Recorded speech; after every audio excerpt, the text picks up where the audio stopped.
The rain begins to fall just as Elena Martinez steps out of the hotel ballroom, her heels clicking against the marble floor with a rhythm that matches her racing heart. She does not look back. She cannot look back. Not after what just happened, not after the words that still echo in her ears like broken glass. Humiliated at her husband's birthday, she leaves in silence, without knowing it was the Mafia boss. The champagne still clings to the fabric of her emerald dress, the one she spent 3 months saving for because Marcus said he wanted her to look perfect tonight, perfect for his colleagues, perfect for his image, perfect for everyone except herself. Elena pushes through the revolving doors of the Grand Meridian Hotel in downtown Chicago, and the November wind hits her face like a slap. But it is nothing compared to the slap she felt inside that ballroom, not a physical one. Marcus would never leave marks where people could see. His cruelty has always been more refined than that. She walks without direction, her clutch pressed against her chest, her breath coming in short, painful gasps.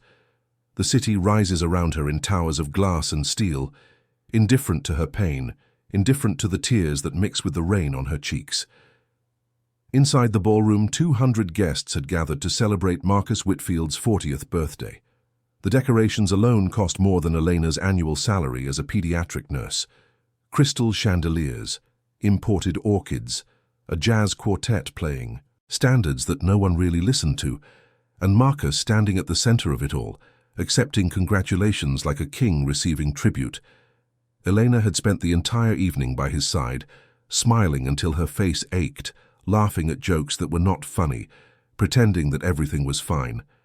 That is what she has been doing for 8 years of marriage. Pretending. But tonight, something broke. It started with a comment. Such a small thing, really. Marcus was talking to a group of investors about his latest real estate development, when one of them mentioned how impressive it was that he managed to build his empire while maintaining such a beautiful family. Marcus had laughed, that cold, polished laugh that Elena had learned to dread. "Beautiful?" he had said, loud enough for everyone nearby to hear. "Eleanor is many things, but let's not exaggerate. I keep her around because she's useful. She knows how to stay quiet and not embarrass me. Most of the time." The investors had shifted, uncomfortably. Someone cleared their throat, but no one said anything. No one ever says anything.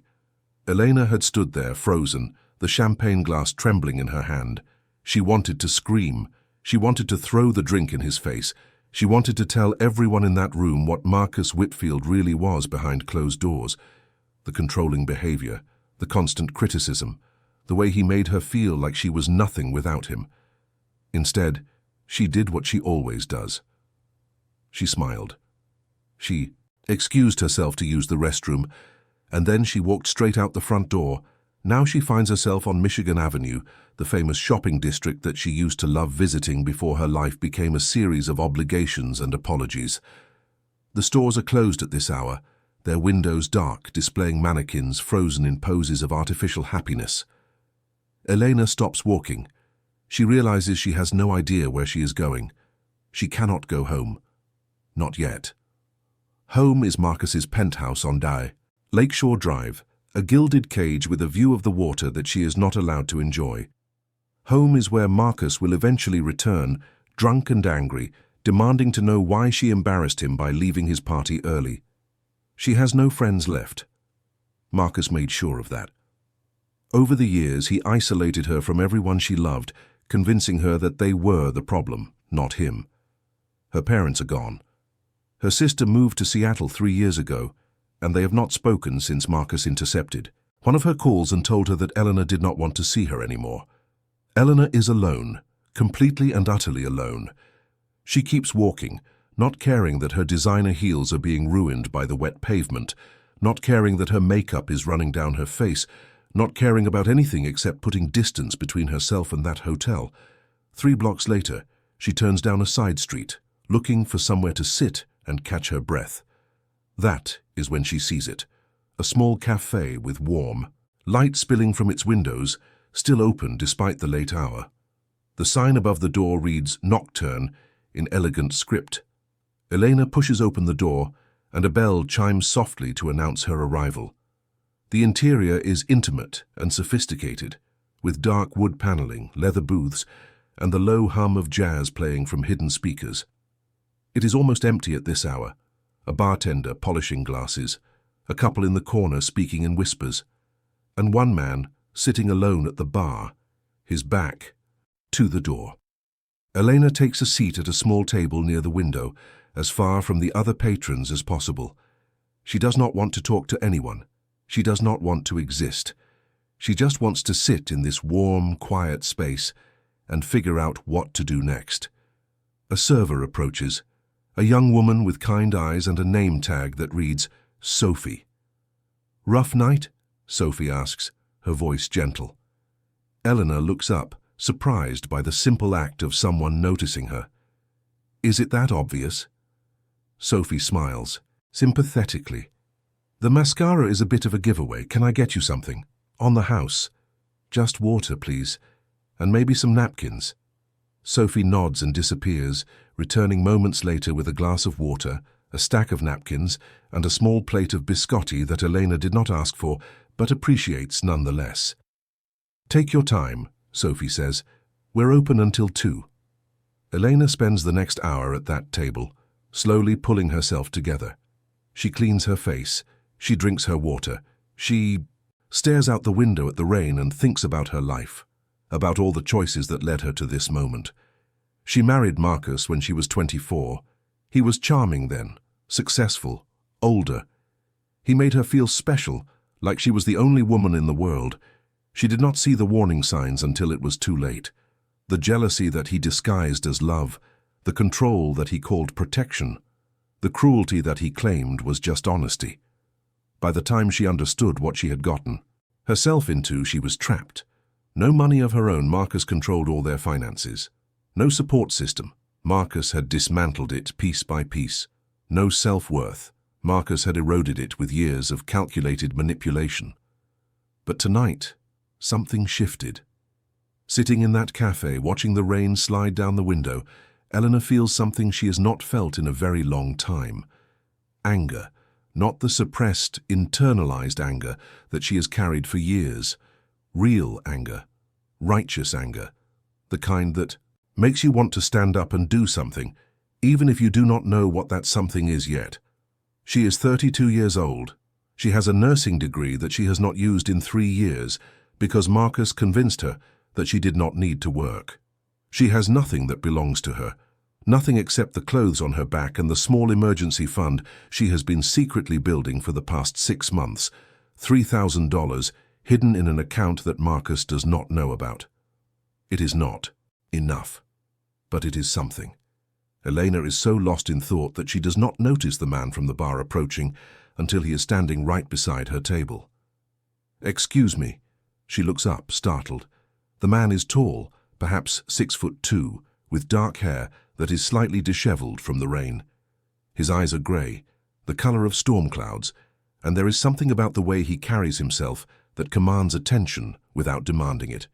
He is wearing a tailored charcoal suit that probably costs more than Elena's car, but there is nothing ostentatious about him. He looks like someone who is used to expensive things, but does not feel the need to show them off.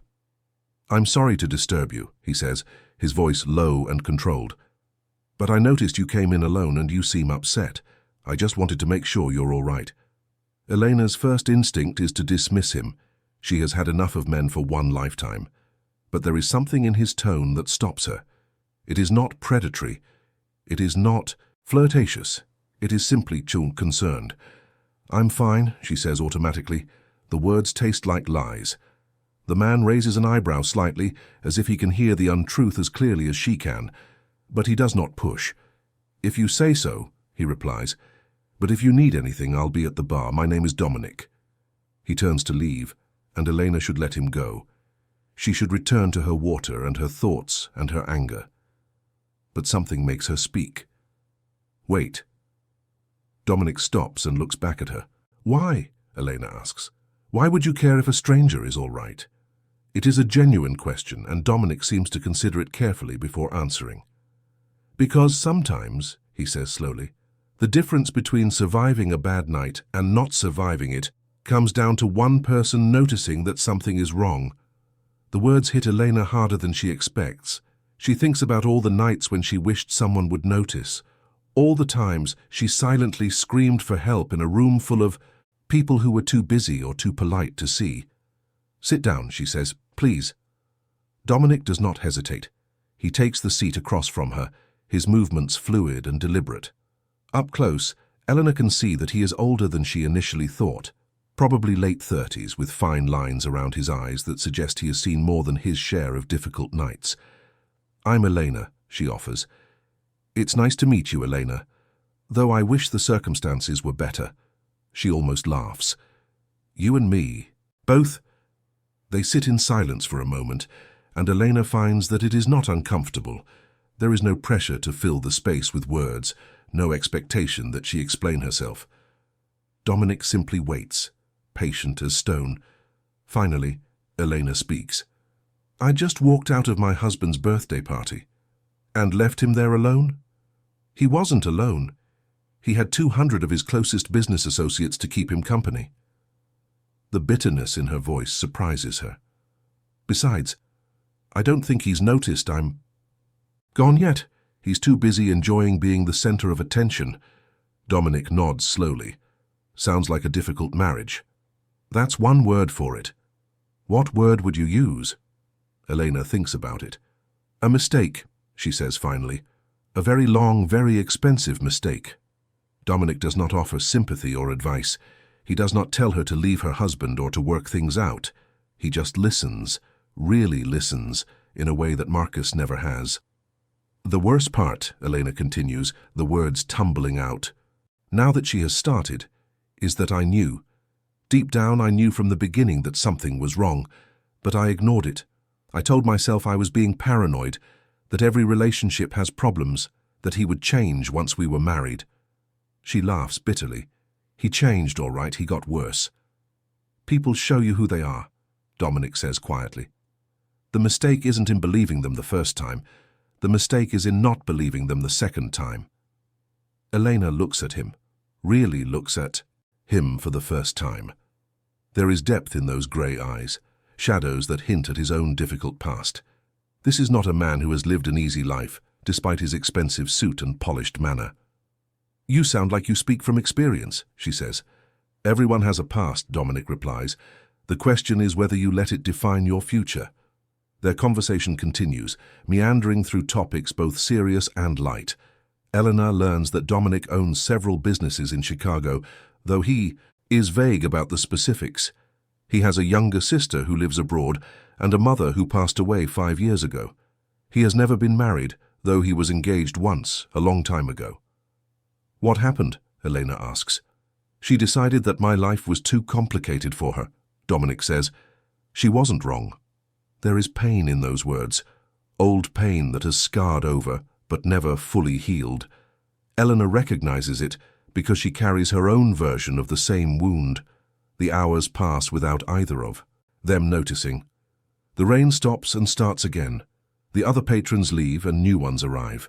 Sophie refills their drinks and brings them food that neither of them ordered, but both of them eat. By 1 in the morning, Elena feels more like herself than she has in years. There is something liberating about talking to a stranger, someone who has no preconceptions about who she is supposed to be. With Dominic, she can be honest, she can be angry, she can be broken without worrying about the consequences. "I should go," she says finally, though the thought of leaving fills her with dread. "Where?" Dominic asks. The question is simple, but they both know what he is really asking. Elena hesitates. "I don't know. A hotel, I guess. I have some money saved. Enough for a few nights while I figure out my next move." "And then what?" "I don't know that either." She tries to smile, but it does not quite work. "I've spent so long living someone else's life that I've forgotten what mine looks like." Dominic is quiet for a moment, his grey eyes thoughtful. Then he reaches into his jacket and pulls out a card, sliding it across the table to her. "If you need anything," he says, "a job, a place to stay, legal help, whatever, call that number, day or night." Eleanor picks up the card. It is simple and elegant, just a name and a phone number. No title, no company, no explanation. "Why would you do this for me?" she asks. "You don't know me." "I know enough," Dominic replies. "I know that you're scared and alone, and that you deserve better than what you're going back to. And I know that sometimes the only thing standing between someone and a better life is a single opportunity." Eleanor stares at the card, then at the man who gave it to her. There is something happening here, something she does not fully understand, a connection that goes beyond a chance meeting in a cafe on a rainy night. "Thank you," she says. The words feel inadequate, but they are all she has. Dominic stands and buttons his jacket. "Don't thank me yet. Just promise me you'll use it if you need to." "I promise." He holds her gaze for a long moment, and Elena feels something pass between them. Not romance, not yet, but the beginning of something. Understanding, perhaps, or recognition. The sense that they are two people who have been waiting for each other without knowing it. Then Dominic nods once and walks out of the cafe, disappearing into the Chicago night. Eleanor sits alone at the table, the card still in her hand. She doesn't know that Dominic Romano is one of the most powerful men in the city. She does not know that his name is spoken in whispers among certain circles, that his reach extends into every corner of Chicago's underworld, that his word is law in places where the actual law fears to tread. She does not know that by accepting this card, by making this connection, she has just changed the trajectory of her entire life. All she knows is that for the first time in 8 years, she does not feel alone, and that is enough, for now. Elena walks out of Nocturne into the cold November air. The rain has stopped, and the city glistens under the streetlights, wet and clean and full of possibility. She takes a deep breath and starts walking toward the nearest hotel. Behind her, in the shadows across the street, a black SUV sits with its engine idling. Inside, a man with a scarred face watches Eleanor until she disappears around the corner. Then he picks up his phone. "She just left," he says. "Should I follow her?" There is a pause on the other end of the line. Then Dominic Romano's voice, calm and authoritative. "No, let her go. But keep eyes on the husband. I want to know everything about Marcus Whitfield by morning." The man in the SUV smiles slightly. "Boss, are you sure this is a good idea? Getting involved with some random woman?" "She's not random," Dominic replies. "Not anymore." He hangs up without another word, and the SUV pulls away from the curb, vanishing. Into the maze of Chicago's streets. Eleanor has no idea what she has stumbled into, but one thing is certain: her life will never be the same. Check if you're already subscribed to this channel. If you're not, you're missing stories like this one, stories that stay with you long after they end. Hit that subscribe button now because you won't want to miss what happens next. The hotel room is small and unremarkable, a basic double at a mid-range chain 3 blocks from Lake Michigan. The walls are beige, the carpet is brown. The art is the kind of inoffensive abstract that exists only in places like this. But to Eleanor, it feels like a sanctuary. She spent the first night staring at the ceiling, unable to sleep, waiting for Marcus to find her. His calls started around 2 in the morning, 37 of them before she turned off her phone. His texts ranged from concern to anger to threats, following the predictable pattern of a man who is losing control over something he considers his. "Property, where are you?" "This isn't funny, Elena. If you don't answer me, there will be consequences. You know you can't survive without me." "I'm sorry, okay? Just come home." "Fine. See what happens when you try to leave me." Elena read each message with a strange detachment, as if they were written to someone else. For the first time, she could see them clearly, not as expressions of love or even anger, but as tools of manipulation, carefully calibrated to keep her in her place. She did not respond to any of them. Now, 2 days later, she sits on the edge of the bed, Dominic's card in her hand, debating whether to use it. She has already burned through $400 on the hotel, plus food, plus the new phone she bought, so Marcus could not track her old one. At this rate, her savings will last another week, maybe 2 if she's careful. And then what? She has no job, No references from the past 3 years, no apartment, no car, no credit cards in her own name. Marcus made sure that every aspect of her life was tied to him. She used to think it was romantic, the way he wanted to take care of everything. Now she understands it for what it was, a trap. Elena looks at the card again. Dominic Romano. The name means nothing to her, but something about the man himself does. The way he looked at her, the way he listened, the way he offered help without expectation. She picks up her new phone and dials. It rings twice before a woman answers. Romano Enterprises. How may I direct your call? Elena hesitates. I'm looking for Dominic. Dominic Romano. He gave me this number. May I ask who's calling? Elena Martinez. He might not remember me, but please hold. There is a click, then silence.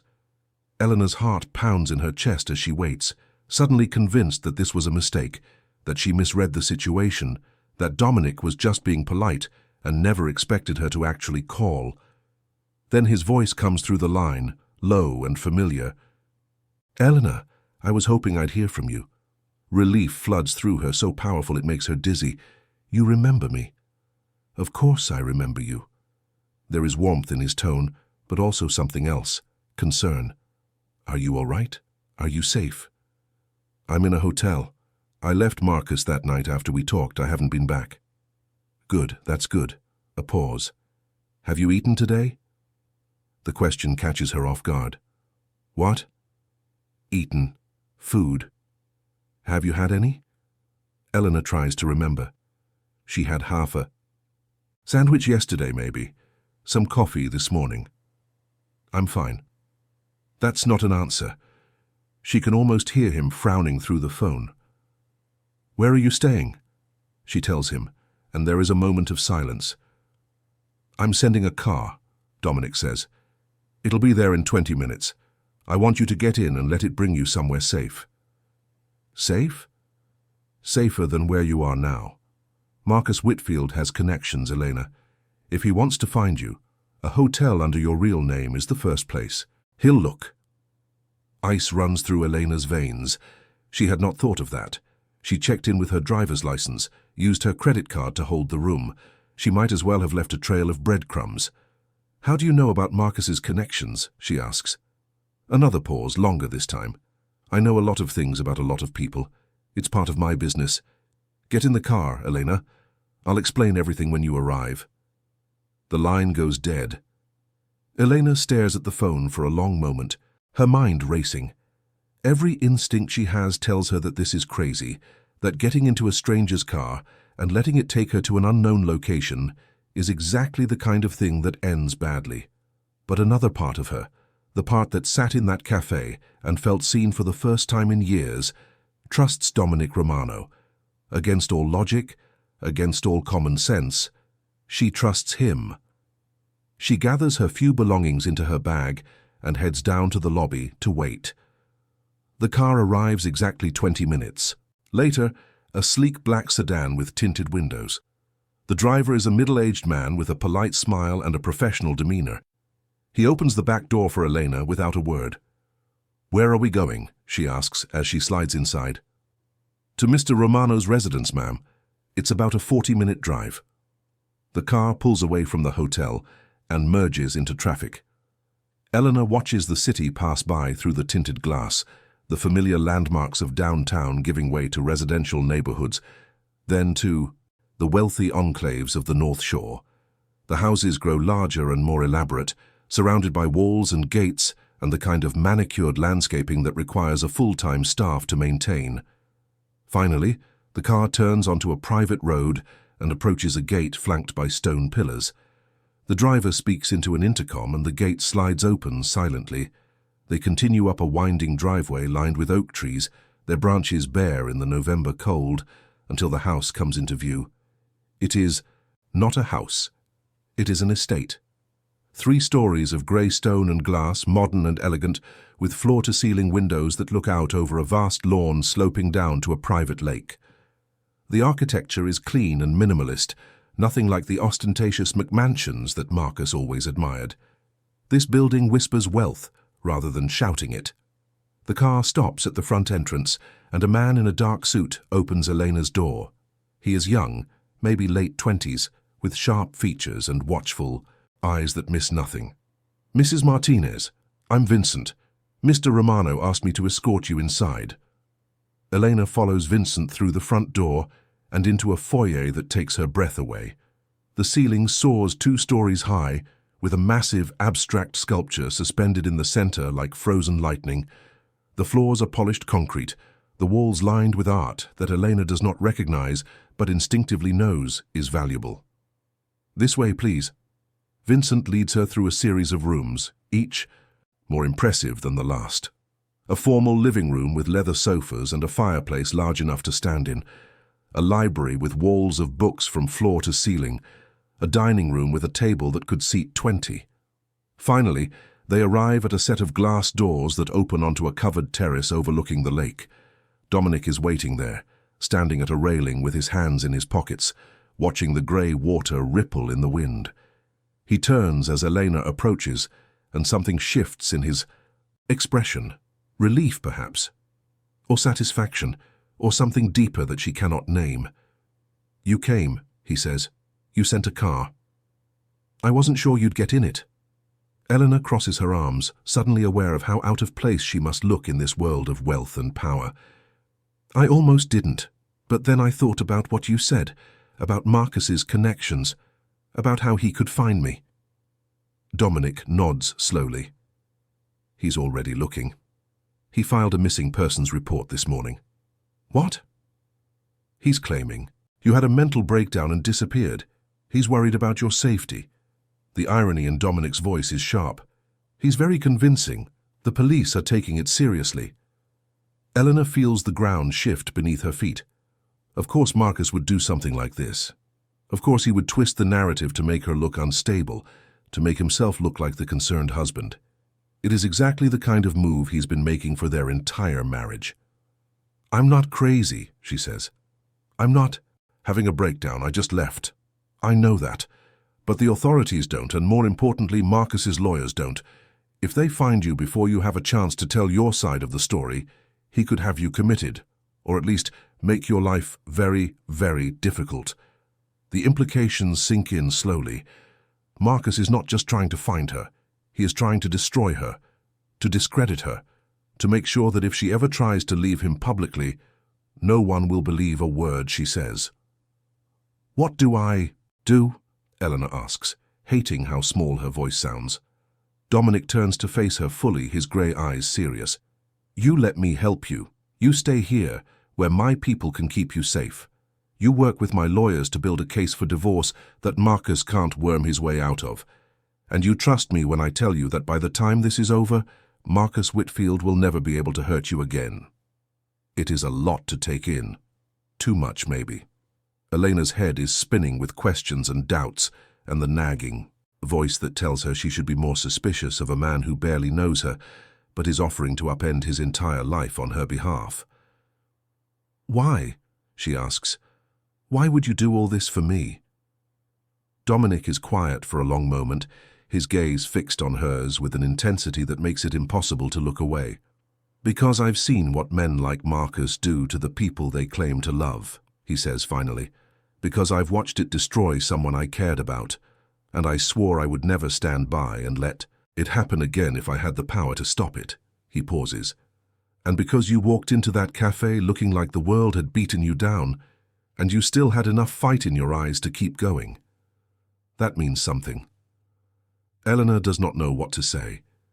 No one has ever spoken to her like this, with this much conviction, this much certainty. It is terrifying and exhilarating in equal measure.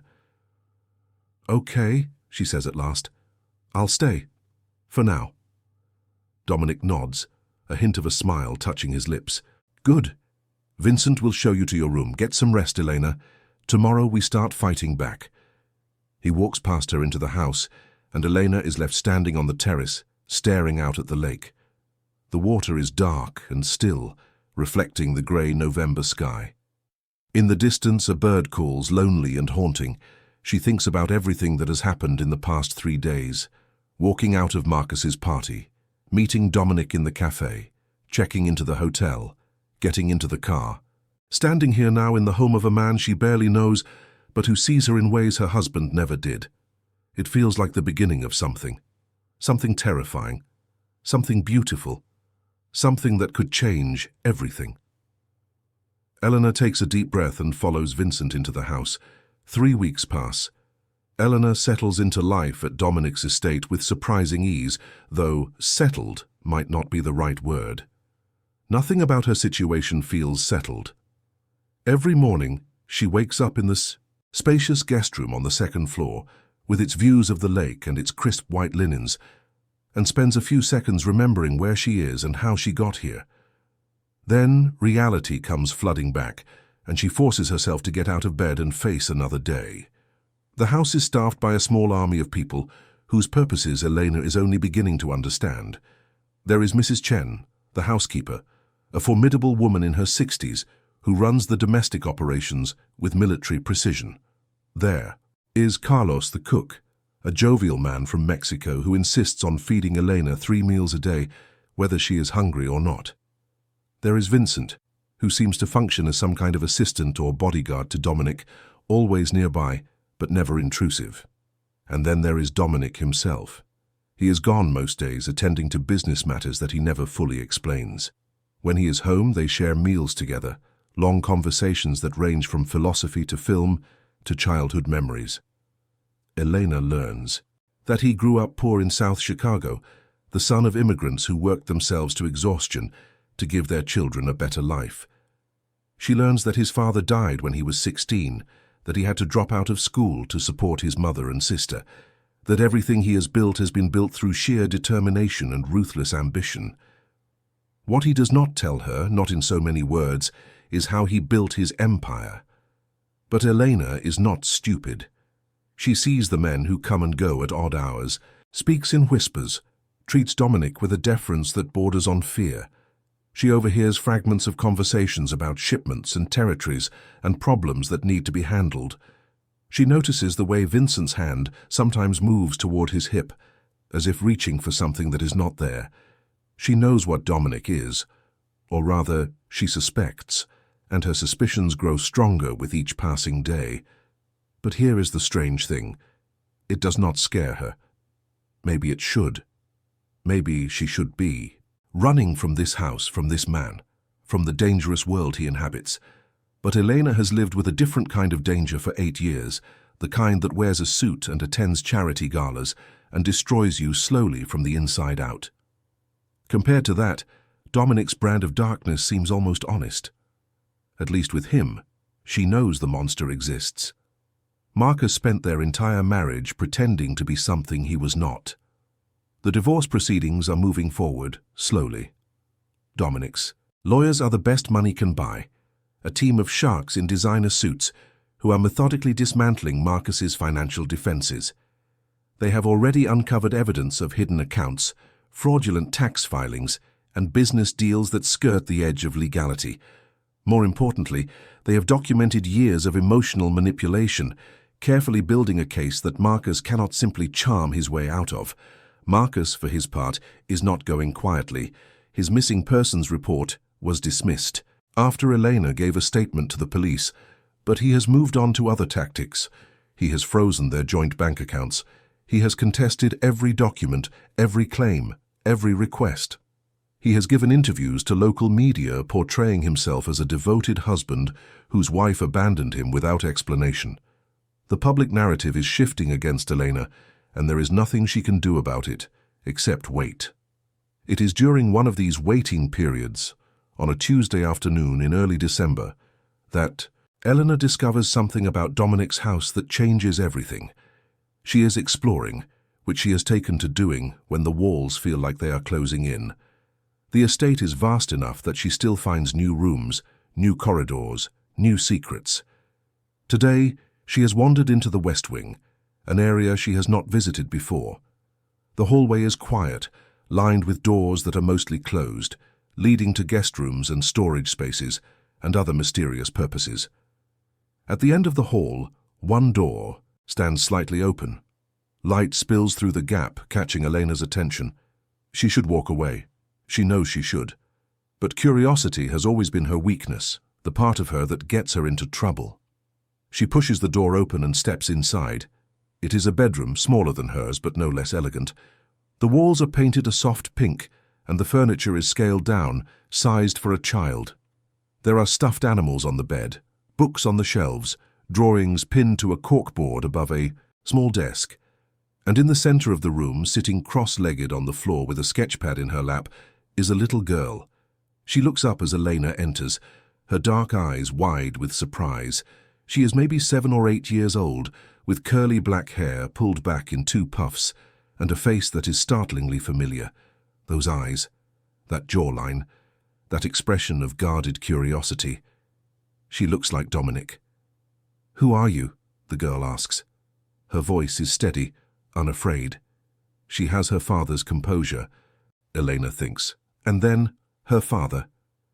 "I'm Elena," she says, kneeling down so they are at the same level. "I'm staying here for a little while. What's your name?" "Sophia." The girl studies her with an intensity that is disconcerting coming from someone so young. "Are you my dad's girlfriend?" Elena feels her face flush. "No, I'm just a friend. Your dad is helping me with something." Sophia nods, apparently satisfied with this explanation. "Daddy helps a lot of people. That's his job." "Is it?" "That's what he says." Sophia returns her attention to her sketchpad, dismissing Elena as efficiently as any adult might. "I'm drawing the lake. Do you want to see?" Elena moves closer and looks at the drawing. It is surprisingly good for a child her age, showing a real sense of composition and color. The lake stretches across the page, gray and blue and silver, with bare trees reaching toward a cloudy sky. "That's beautiful," Elena says, and means it. "Thank you." Sophia adds another careful stroke of blue. "I like to draw when I'm sad. It makes me feel better." "Why are you sad?" The question slips out before Elena can stop it, and she immediately regrets asking. But Sophia just shrugs, as if sadness is as normal as breathing. "My mum went away," she says simply, "a long time ago.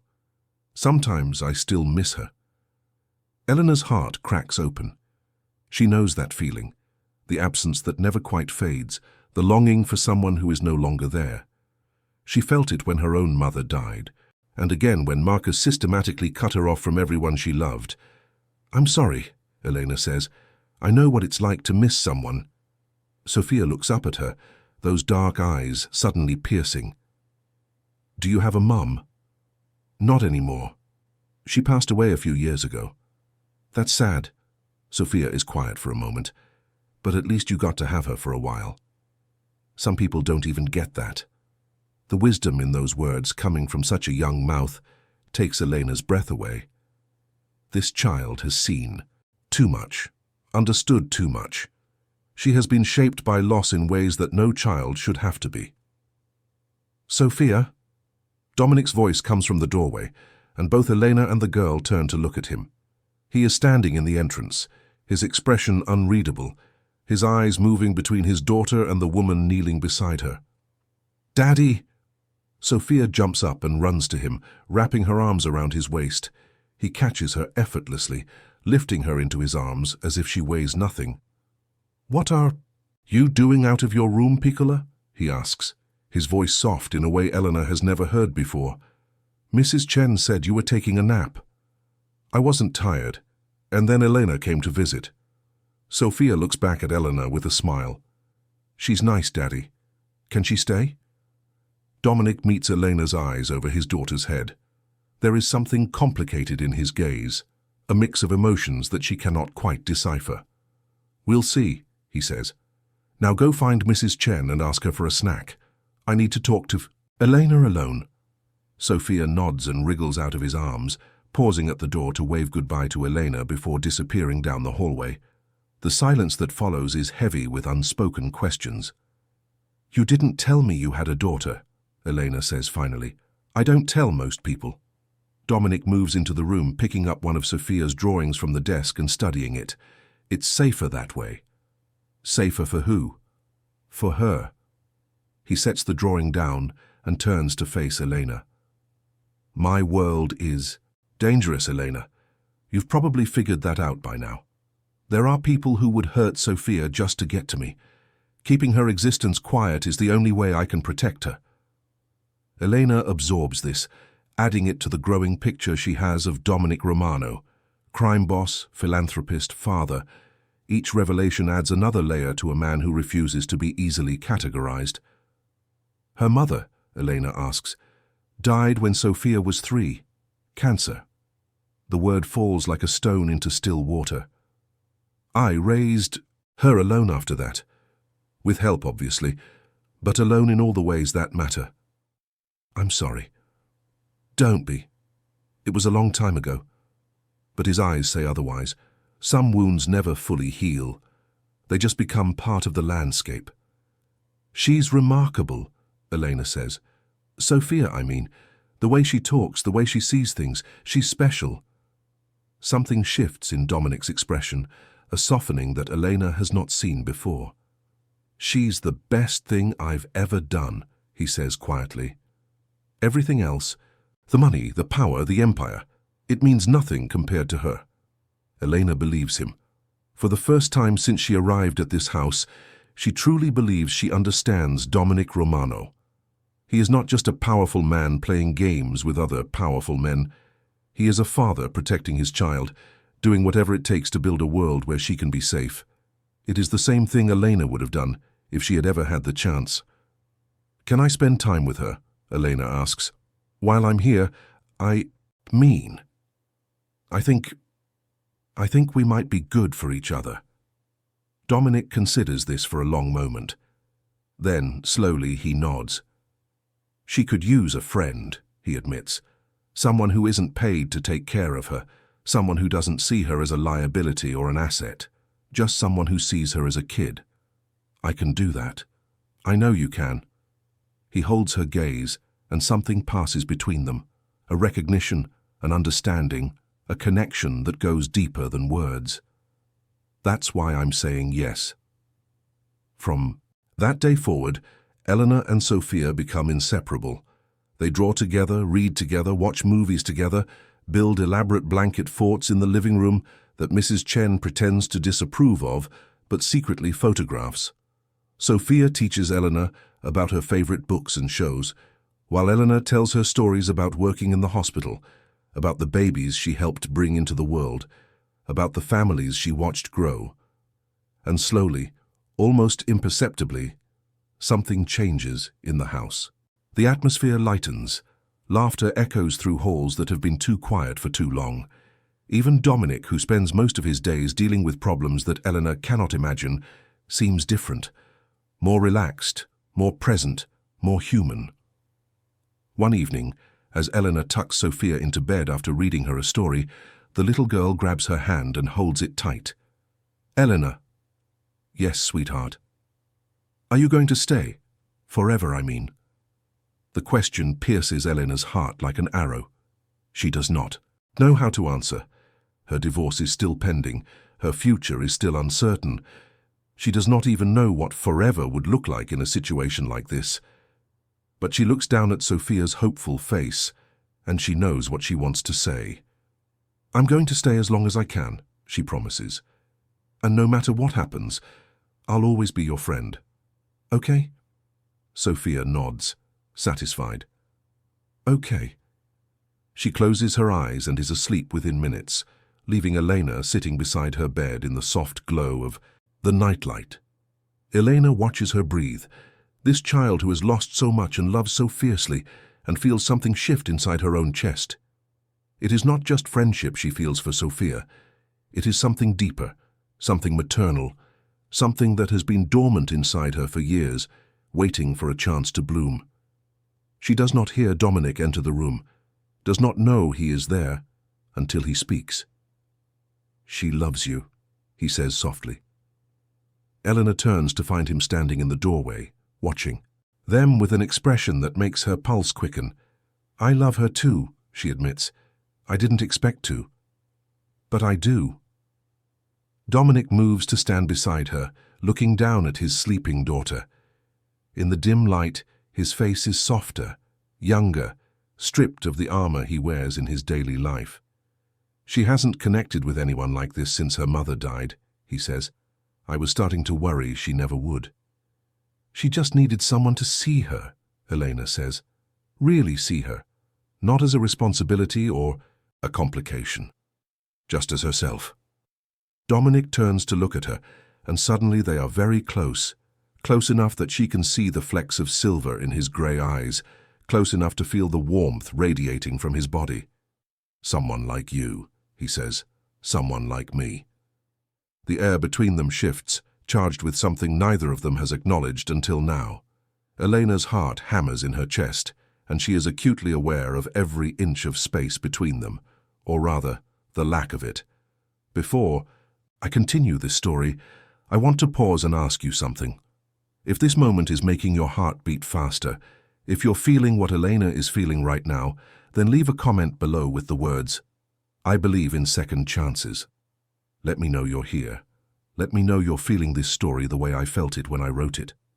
The moment stretches between them, fragile and electric. Then Dominic takes a step back, breaking the spell. "Get some rest," he says, his voice slightly rougher than before. "We have a busy day tomorrow." He leaves without another word, and Elena is left standing alone in the quiet of Sophia's room, her heart still pounding, her mind spinning with possibilities.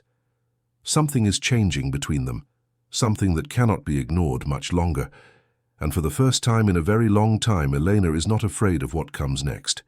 Christmas arrives at the Romano estate like an unexpected guest. Elena did not expect to still be here for the holidays, but the divorce proceedings have hit yet another snag, this time involving property disputes that Marcus is contesting with particular viciousness. The lawyers assure her that they will prevail, that the evidence is on her side, that it is only a matter of time. But time moves slowly when your entire life is in limbo, so she spends Christmas in a mansion that belongs to a man she is falling for, with a child she has come to love, surrounded by people who have become something like family. Mrs. Chen orchestrates the decorations with her usual efficiency, transforming the house into a winter wonderland of lights and garlands and a 12-foot tree in the main living room. Carlos prepares a feast that could feed an army, complete with tamales alongside the traditional turkey, a fusion of his heritage and Sophia's requests. Even Vincent, normally so stoic and professional, wears a Santa hat that Sophia insisted he put on. And Dominic. Dominic is different during the holidays. He takes time off from his mysterious business, spending his days at home with his daughter, playing games and watching movies and being present in a way that Elena has not seen before. The tension that usually lines his shoulders is gone, replaced by something softer, something almost joyful. On Christmas morning, they gather in the living room to open presents. Sophia tears through her gifts with the enthusiasm of any child her age, squealing over a new art set, a stack of books, a beautiful dress that Elena secretly helped pick out. But her favorite gift, the one that makes her eyes fill with happy tears, is a locket with a picture of her mother inside. "I found it in storage," Dominic explains, his voice thick. "I thought you should have it." Sophia throws her arms around him and does not let go for a very long time. Later, after the gifts have been opened and the wrapping paper cleared away, Dominic hands Elena a small wrapped box. "For you," he says. Elena stares at it, surprised. She had not expected a gift. She is still technically a guest here, a temporary presence passing through on her way to somewhere else. "Open it," Sophia urges, bouncing with excitement.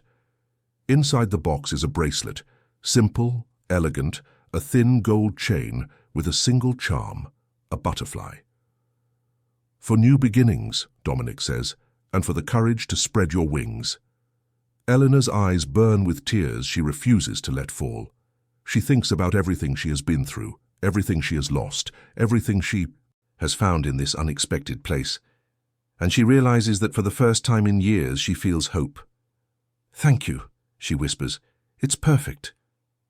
She puts on the bracelet, and the weight of it on her wrist feels like a promise. The rest of Christmas Day passes in a warm blur. There is food and laughter and music, a sense of celebration that Elena had forgotten was possible. She watches Dominic play with his daughter, watches him relax and smile and be present, and she feels something growing in her chest that she does not dare name. That night, after Sophia has been put to bed, Elena finds herself alone with Dominic on the terrace, wrapped in blankets and watching the snow fall over the lake. "Thank you," she says, "for all of this, for the bracelet, for including me in your family's Christmas, for everything." Dominic does not look at her. He keeps his eyes on the snow, on the dark water, on the vast emptiness of the winter sky. "You're not just included, Elena," he says. "You belong. Here. Whether you realize it or not, you've become part of this family." "Dominic." "I know." He finally turns to face her, and his expression is raw in a way she has never seen. "I know there are 1,000 reasons why this doesn't make sense. I know you're still married, still fighting for your freedom, still figuring out who you are outside of Marcus Whitfield's shadow.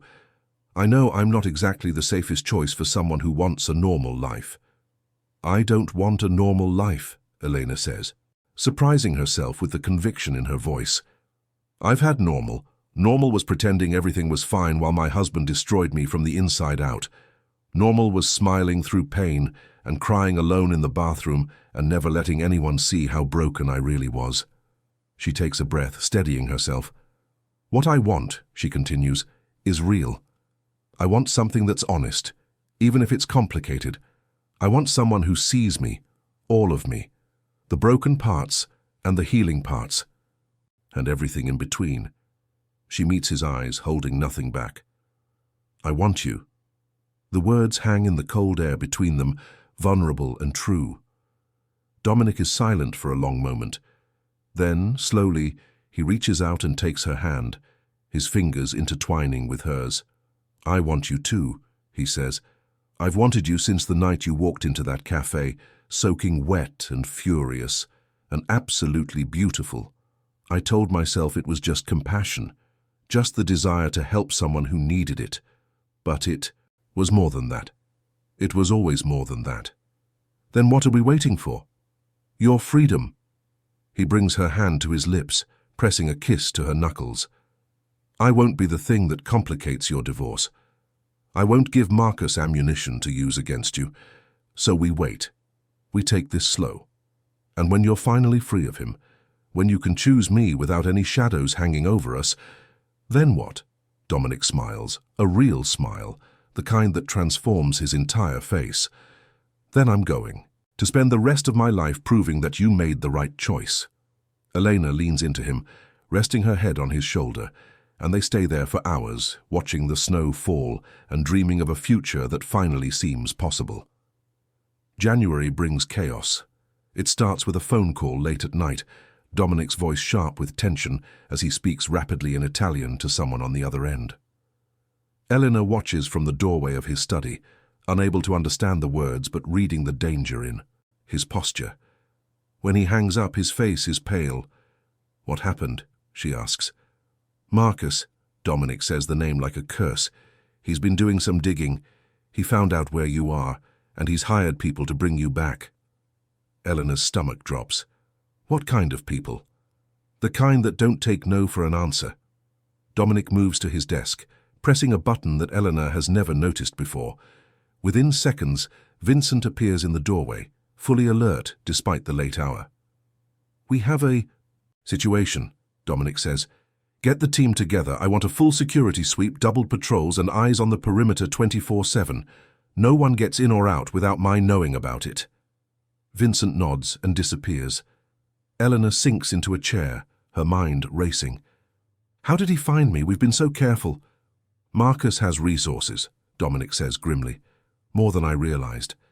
And he's clearly more obsessed with controlling you than I gave him credit for." "What do we do?"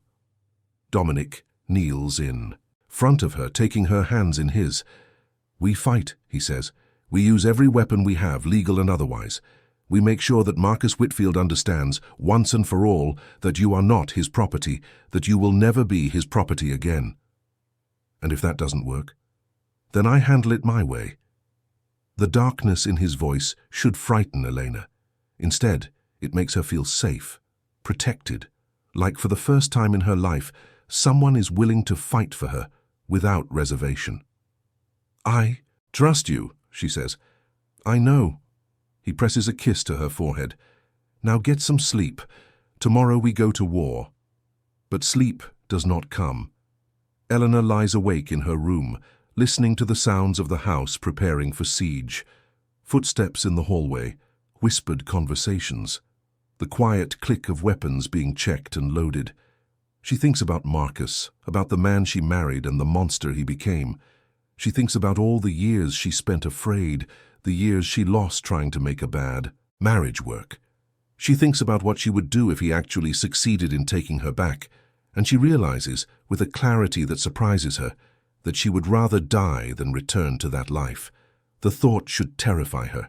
Instead, it fills her with resolve. She gets out of bed, pulls on a robe, and goes to find Dominic. He is in his study, surrounded by men in dark suits, maps spread across the desk, phones buzzing with constant updates. When he sees her in the doorway, he excuses himself and comes to her side. You should be resting, he says. I can't rest. Not with all this happening because of me. None of this is because of you. It's because of Marcus. Because he's a controlling, dangerous man who refuses to let go of what he thinks belongs to him. Dominic cups her face in his hands. You're not to blame for his sickness, Elena. You never were. I want to help, she says. I can't just sit in my room waiting for something to happen. Tell me what I can do. Dominic studies her for a long moment, then nods slowly. All right, he says. There is something. The plan is elegant in its simplicity. Marcus's hired men have been watching the estate for days, looking for vulnerabilities, patterns, weaknesses they can exploit. What they do not know is that Dominic has been watching them right back. We let them think they've found a way in, Dominic explains the next morning, gathered around the dining table with his most trusted lieutenants. We give them a window of opportunity that looks real but is actually a trap. When they move, we move. And when it's over, we have evidence of their intent that even Marcus's lawyers can't deny. What about me? Elena asks. You're the bait. The word hangs in the air, heavy with implication. Before you say no, Dominic continues quickly, let me explain. You'll be completely safe. Vincent and 3 of my best men will be with you at all times, just out of sight. The moment Marcus's people make a move, we intervene. You won't be in any real danger. But they have to believe they have a chance, Elena says, understanding. They have to commit to the plan before you can catch them. Exactly. Elena considers this. The old her, the one who lived under Marcus's control, would never have agreed to something so risky. But she is not that person anymore. She has spent too many years being a victim. It is time to be something else. I'll do it, she says. The operation takes 3 days to set up. Eleanor continues. Her normal routine, spending time with Sophia, eating meals with the household, occasionally venturing into the garden despite the cold. To anyone watching, she looks like a woman settling into a comfortable new life, unaware of the danger closing in around her. But behind the scenes, Dominic's people are everywhere. Hidden cameras, listening devices, men positioned at strategic points throughout the property. It is a web of surveillance that Elena finds both impressive and slightly unsettling. On the 3rd night, the trap is sprung. Elena is in the library reading by the fire when she hears the faint sound of breaking glass from somewhere in the house. Her heart leaps into her throat, but she forces herself to stay calm, to keep reading, to appear oblivious. Footsteps approach. The door to the library opens. 2 men step inside, dressed in black, faces covered with ski masks. They move with professional efficiency, clearly experienced in this kind of work. Mrs. Whitfield, one of them says. Your husband wants you home. Eleanor sets down her book with steady hands.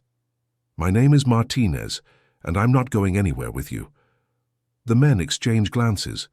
One of them pulls out a syringe. We can do this the easy way or the hard way, he says. Your choice. Elena opens her mouth to respond, but before she can speak, the library explodes into chaos. Vincent appears from behind a hidden panel in the wall, moving with lethal precision. Two more of Dominic's men crash through the windows. The masked intruders barely have time to react before they are subdued, pinned to the ground, weapons stripped away. It is over in less than 30 seconds. Dominic appears in the doorway, his expression cold as winter. Take them to the warehouse, he orders. I want to know everything. Who hired them? How they got in, what their orders were. The men are dragged away, and then it is just Elena and Dominic, alone in the library with the broken glass and the lingering tension. Are you all right? He asks, crossing to her side. I'm fine. Elena's voice shakes slightly, the adrenaline finally catching up with her. That was intense. I know. I'm sorry you had to be part of it. Don't be. She meets his eyes, and despite everything, she manages a smile. I told you I wanted to help. This is what helping looks like. Dominic pulls her into his arms, and Elena lets herself be held, lets the fear and tension drain away, replaced by the solid warmth of his embrace. It's almost over, he murmurs into her hair. One more push and Marcus will never be able to touch you again. How can you be so sure? Because the men we caught are going to sing like canaries once my people talk to them, and because I have a friend in the federal prosecutor's office who has been looking for a reason to investigate Marcus Whitfield for years. Dominic pulls back, his hands on her shoulders, his grey eyes burning with conviction. By this time next week, your husband will be facing charges for conspiracy, harassment, and attempted kidnapping. His empire is going to crumble, and there won't be a thing he can do to stop it. Elena wants to believe him. She wants it so badly that she can taste it. And if he finds a way out, she asks. If his lawyers manage to spin this like they always do. They won't. Dominic's voice is steel. I won't let them. The next few days are a blur of legal maneuvering and careful strategy. Dominic's lawyers work around the clock, coordinating with the federal prosecutor, building a case that even Marcus cannot wriggle out of. The men who tried to kidnap Elena provide detailed testimony, naming Marcus as the mastermind and describing the payment they received, the instructions they were given, the violence they were authorized to use. The evidence is overwhelming. On a grey Thursday morning, Marcus Whitfield is arrested at his downtown Chicago office, perp-walked in front of cameras in full view of the business associates he spent his life trying to impress. The footage plays on every local news station, and Elena watches it from the safety of Dominic's study, feeling something she thought she might never feel again. Freedom. The divorce is finalized 2 weeks later. Elena walks out of the courthouse a single woman, her bracelet glinting in the winter sun, her future stretching before her like an open road. Dominic is waiting for her on the steps. How do you feel? He asks. Elena thinks about the question seriously. How does she feel? Relieved, certainly. Exhausted, grateful, hopeful. Like I'm finally myself again, she says. Like the person I was supposed to be has been waiting all this time, and now she finally gets to exist. Dominic smiles that rare, transformative smile. I'm glad, he says, because I have something I want to ask you. What is it? He takes her hand, his thumb tracing circles on her palm. Come home with me, he says. Not as a guest, not as someone I'm protecting. Come home with me as my partner, my equal, the woman I love. Elena's breath catches. You love me. I've loved you since the moment you walked into that cafe, Dominic admits. I was just waiting for the right time to tell you. And now is the right time. Now is the only time that matters. Elena looks at this man, this complicated, dangerous, beautiful man who has given her everything and asked for nothing in return. She thinks about the life she could have with him, the challenges and the joys, the darkness and the light. And she knows her answer. Yes, she says. Yes, I'll come home with you.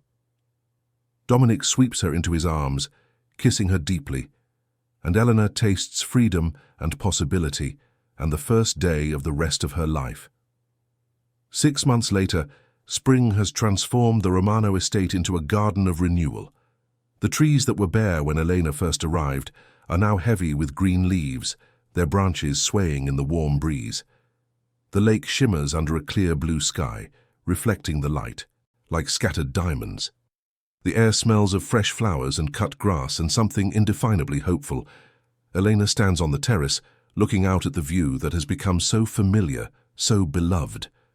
She is wearing a simple white dress, her hair loose around her shoulders, Dominic's butterfly bracelet on her wrist. Sophia is by her side, practically vibrating with excitement. "Are you nervous?" the little girl asks. Elena smiles. "A little, are you?" "No way. I've been waiting for this forever." Sophia bounces on her toes. "I can't believe you're going to be my mom for real." The words still send a thrill through Elena's heart. Mom. It is not a title she ever expected to have, not after all those years with Marcus, all the dreams she had to abandon. But Sophia filled a space in her life that she did not know was empty, and the adoption papers they signed last month made it official. She is a mother now, and in a few minutes, she will be a wife. The ceremony is small and intimate, held in the garden with only the people who matter most. Mrs. Chen cries happy tears from her seat in the front row. Carlos and Vincent stand by Dominic's side as groomsmen. Even some of Dominic's business associates are here, men whose names Eleanor does not ask about, but who clearly respect their boss enough to celebrate his happiness. When the music begins, Eleanor walks down the aisle on her own, needing no one to give her away. She has given herself away too many times in her life. This time, she is choosing freely, openly, with full knowledge of who she is becoming and who she is joining. Dominic watches her approach, his grey eyes shining with an emotion that makes everything else fade away. He is wearing a dark suit that fits him perfectly, looking every inch the powerful man he is. But Elena sees something else in his face: vulnerability, gratitude, love. When she reaches him, he takes her hands in his, and the minister begins to speak. The vows they exchange are ones they wrote themselves, private words that speak to their particular journey. "I promise to see you," Elena says, "not the image you project to the world, but the real you, the father, the protector, the man who walked into a cafe on a rainy night and changed my life." "I promise to keep you safe," Dominic says, "not by controlling you, but by standing beside you. I promise to love you in the light and in the darkness, in the easy times and the hard ones, for as long as I draw breath." They exchange rings. They seal their vows with a kiss, and when the minister pronounces them husband and wife, a cheer goes up from the small crowd that echoes across the water and into the sky. The reception is joyful and slightly chaotic, full of food and music and dancing. Eleanor finds herself passed from partner to partner, laughing at jokes she only half understands, accepting congratulations from people she barely knows. But through it all, her eyes keep finding Dominic, and his keep finding hers. Late in the shore evening, when the guests have started to drift away, Eleanor slips outside to catch her breath. She walks down to the edge of the lake, letting the cool water lap at her bare feet, watching the moon rise over the trees. Footsteps behind her. She does not need to turn around to know who it is. "Running away already," Dominic teases, wrapping his arms around her from behind. "Never." Eleanor leans back into his embrace, just taking a moment to remember. Remember what? Who I was when I first came. Here, broken, scared, alone. She turns in his arms, looking up at his beloved face. "And who I am now?" "Who are you now?" Elena smiles, the answer coming easily for the first time in her life. "I'm home," she says. "I'm finally home." Dominic kisses her forehead, her cheeks, her lips. "Welcome home, Mrs. Romano." They stand together at the edge of the lake, two people who found each other against all odds, who built something beautiful from the ruins of their pasts. The water reflects the moon, and the stars and the lights from the house, creating a mirror of infinite possibility. Behind them in the house, Sophia presses her face to the window, watching her parents with a smile that holds no shadows. And in the distance, the city of Chicago glitters on the horizon, full of darkness and light, danger and beauty, endings and beginnings. Elena thinks about everything that led her to this moment. The years of pain, the night she walked out, the stranger in the cafe who turned out to be her destiny. She thinks about all the ways her story could have ended differently, all the paths she did not take, and she is grateful. Grateful for the courage to leave, grateful for the chance to heal, grateful for the family she found in the most unexpected place. Some stories end in tragedy, but this one, against all odds, ends in something better. This one ends in love. If you've watched this far, it's because you liked this story. Leave a comment saying, "I've watched this far," so I can get to know you and see who really enjoys the stories here on the channel. And if this story touched your heart the way it touched mine, please hit that like button and share it with someone who needs to hear that second chances are real. Thank you for being here. Thank you for believing in these stories, and thank you for reminding me why I tell them. Check if you're already subscribed to this channel, because there are more stories like this one waiting for you. Stories of courage, of love, of people who refuse to give up even when the world gives them every reason to. Hit that subscribe button, turn on the notification bell, and I'll see you in the next one. Until then, remember, no matter how dark the night, dawn is always coming. This is not just a story, this is a promise, and we keep our promises here. And we